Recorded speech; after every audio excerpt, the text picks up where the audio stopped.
We're going to be sandwiching a vowel sound in between some straw phonation so that we transfer all of the magic into a normal singing setup. We'll be working a simple 1-3-5-3-1 pattern, but we'll repeat it 3 times, moving from straw to vowel to straw again.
This exercise is going to work unvoiced breathing patterns to train the respiratory system. We'll be working 4 short bursts of breath, followed by 2 longer bursts of breath to begin with.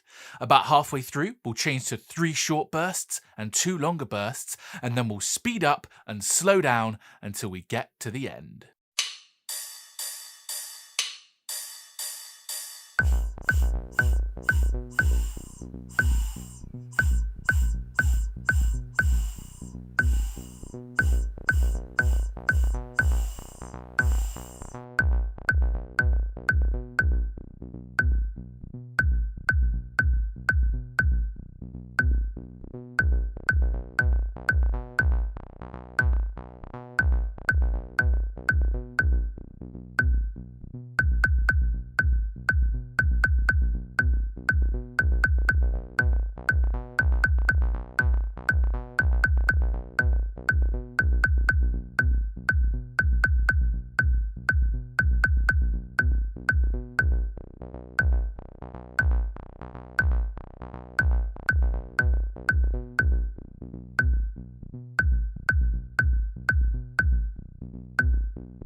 This time we'll be working a 1-3-5-3-4-5-6-7-8 pattern. Basically, we get the voice working a little bit up to the 5th and then give it a really good stretch up to the octave.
We'll be moving up the scale, returning to the root after each note. Aim for staccato bounces through your straw this time.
Thanks for watching. If you liked the video, hit subscribe to be notified as soon as we release more awesome vocal exercises. It really helps the channel out too.